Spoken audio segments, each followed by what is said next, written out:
la musique et du rire. On va se faire plaisir. Et voilà la dernière ligne droite déjà de l'émission. Jacques Mercier a dû partir, il avait beaucoup de boulot. Puis Rachel aussi est retournée à ses sex-analyses. Puisque c'est du travail de sex-analyser les gens comme ça. Ah ben sex-analyser... sortir le meilleur d'eux-mêmes. Oui, ils sont pas un peu dire ça, ouais. On va le dire. Hein. Mais moi je te propose un truc puisqu'on est quand même bien parti sur le sexe. Hein. Encore ? J'ai deux petites histoires insolites justement à propos de ça à peu près. Donc la première, vas-y. Je suis désolée, ce n'est pas une histoire de zoophilie comme vous pourriez l'imaginer. C'est plutôt une histoire d'homophilie. D'homophilie. Oui, parce qu'en fait, je vous explique. Hein. Donc, pour ceux qui ne connaîtraient pas, la zoophilie, c'est quand des êtres humains ont des rapports avec les animaux. Oui, des trucs, c'est pas bien, faut pas faire ça. Si c'est l'animal qui veut avoir un rapport avec l'être humain. Moi j'ai le chien de ma voisine qui veut tout le temps avoir ça avec ma jambe. Eh ben ici en fait ça se passe en Australie, donc je te laisse imaginer que ce n'est pas un chien. T'as une photo? Non. Non, tu imagines l'horreur. En Australie, un kangourou. Oui.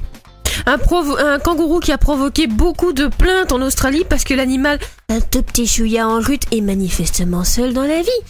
S'en est pris à des promeneuses dans la campagne. Ah, parce qu'il choisit d'office en plus des femelles, donc donc il sait très bien faire la différence entre un être humain mâle et un être humain femelle. Ah, c'est tout à l'odorat chez les animaux, hein. Ah, bah, c'est comme ça qu'ils distinguent les mâles des femelles, hein. Ah ouais, même nous, hein, nous parfois c'est comme ça qu'on distingue les femelles, hein. Bah oui, hein, quand on dit que c'est les phéromones et tout ça, c'est la même chose. Donc voilà. Alors il y a quand même une des pauvres personnes agressées, une de ces pauvres femmes qui dit « Ce que voulait ce vieux dégoûtant ne fait aucun doute ». Non, ça, je ne crois pas qu'on ait des doutes sur ce que veut un kangourou quand il le veut. Hein. Ça. Et puis alors, vous avez vu l'engin aussi. Alors en plus, c'est quand même la meilleure, je trouve. La police a déclaré ne pas vouloir poursuivre l'animal pour obscénité, à moins qu'il ne recommence à importuner les passantes. Oui, maintenant d'un autre côté, j'imagine le kangourou devant le juge. Oui. Attentat à la pudeur. Monsieur le kangourou, levez-vous. Oui, pourquoi? Mais c'est surtout que si en Australie ils ont aussi des juges en robe, ouais, ça va pas le comme faire. Un certain juge et un gorille, ça risquerait de faire voilà. Et ouais, ça risque, comme vous dites. Donc ça c'était la première. La deuxième, celle-là nous concerne plus particulièrement. Donc faites attention quand vous faites l'amour. Cette émission, les enfants, ça dérape encore une fois, ça dérape, je le sens. Non, en fait si, ça peut déraper justement dans cette occasion-ci, là, dans ce que je vais vous parler. Quand vous faites l'amour, faites attention. Ça peut être dangereux. Ah bon? 180 € par an. Ouais, 180, c'est pas cher ça? Non, ma femme me coûte plus cher que ça. C'est ce que nous coûte en moyenne la casse occasionnée lors de rapports sexuels. Ah bon? Qu'elle soit matérielle, un cadre, décroché du mur dans la violence de l'acte, une chaise. Oui, 2 sur une chaise, ce n'est pas toujours évident. Prenez des chaises plus solides. Oui, surtout quand la chaise craque et il y a seulement un des pieds qui tient. C'est vous qui étiez de... Voire même, pour les personnes un petit peu plus acrobatiques, une fenêtre ou une armoire. Ouais. Ça t'est déjà arrivé de casser un truc en faisant l'amour, toi? Alors, il y a aussi les causes physiques. Tour de rein, torticolis, élongation. Ça répond à ma question, en effet. Entorse, genou brûlé sur la moquette. Ah! Silence éloquent, j'en sens plusieurs qui se disent « Ah ouais, y a pas que moi ». Un adulte sur 3 se blesserait chaque année au cours d'un rapport.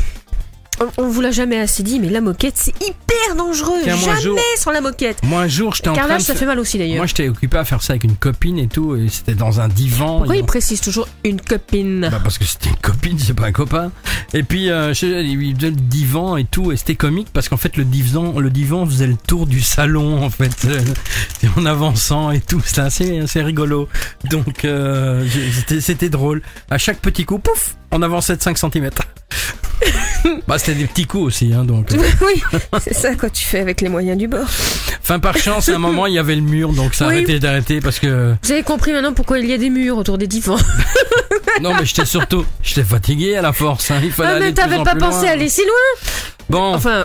si tu permets, je vais rehausser un petit peu le taux de l'émission avant la fin. Que tu peux. Ouais, je vais essayer. Moi, je vais vous parler de quelque chose de romantique, de beau, de merveilleux. Parce que le sexe, c'est pas romantique. Je te ferai remarquer que la finalité du romantisme, C'est le sexe. Oui, mais d'après certains, ce serait plutôt tabou. Il faut pas parler de sexe à la radio. Donc, Hertfordshire. Ouais, les tabourets aussi, hyper dangereux dans les rapports. Bon, soit tu me laisses continuer. Hertfordshire, c'est en Grande-Bretagne. Ben, figurez-vous que des bébés cygnes apprennent à nager avant de se laisser porter sur le dos de leur mère. C'est pas mignon, ça. La petite famille de cygnes. Je peux pas y aller, j'ai froid. Une petite famille de cygnes a été photographiée près de leur nid lors d'un cours de natation. Oui, la maman cygne donne des cours de natation à ses petits. Il y avait 2 petits.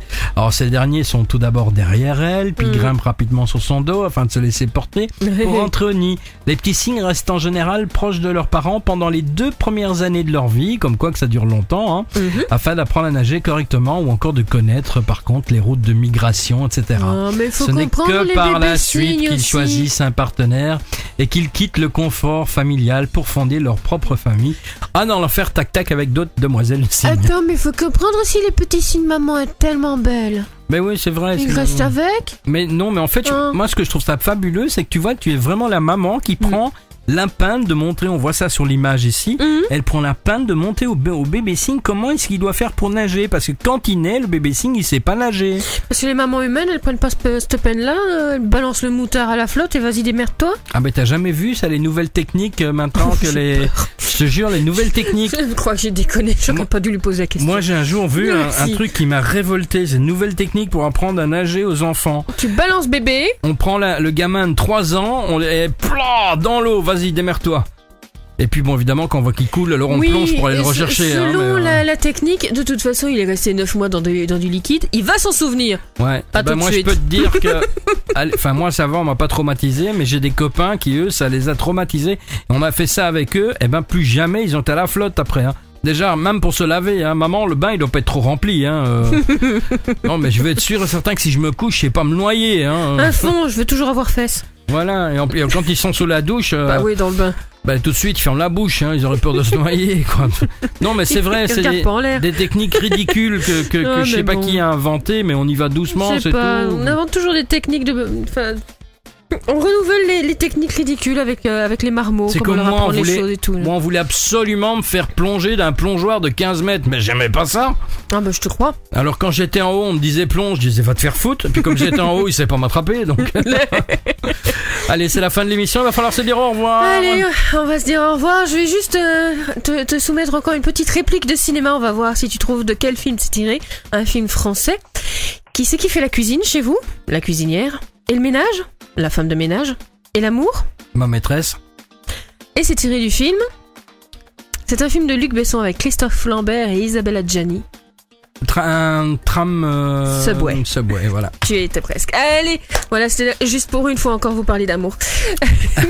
Bisous à tous et à demain. Et attention, demain, une petite surprise. Ah oui. Il y en a que ça va déranger, mais il y en a d'autres par contre. Il y en a d'autres que ça va plutôt faire réagir. C'est Inalis. Ils ont copain César. Non. Comment non? Carla Bruni vient aussi? Nova. Ah, pardon. Excuse-moi, mais sérieux, Carla Nova. Qu'on fasse avec la planche à pain. Carla Nova vient avec, c'était pas sûr. Non. Normalement, oui. Ouais. Mais on verra bien. Peut-être Carla Nova aussi, voilà. Mais le copain de Tina sera là aussi pour vous mesdames, comme quoi qu'on pense à tout le monde. Je m'en occupe. Faut plus de place pour les filles. Vous pouvez raccrocher. Donc ceux déjà qui veulent pas entendre parler de ils coupent déjà aujourd'hui. Oui. C'est mieux.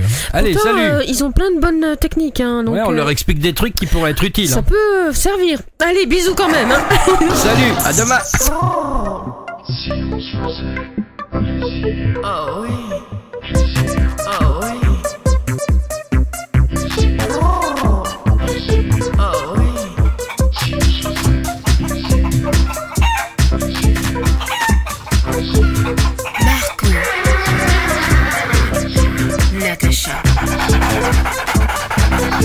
Marco, Natasha.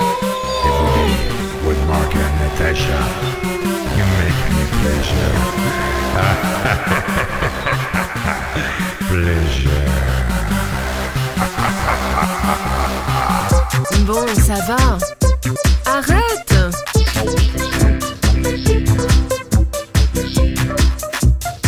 C'est nul. Nul. C'est nul. Si on se faisait plaisir. On a compris, c'est bon. J'ai enfin trouvé ma maison. J'ai repris goût aux langues. Et j'ai gagné un super GSM. J'ai vendu ma voiture. J'ai vu un magnifique spectacle. Et j'ai profité d'une super promo. Vous êtes plus de 4 millions à avoir une bonne raison de lire Passepartout chaque semaine. Passepartout, le gratuit qui vous enrichit.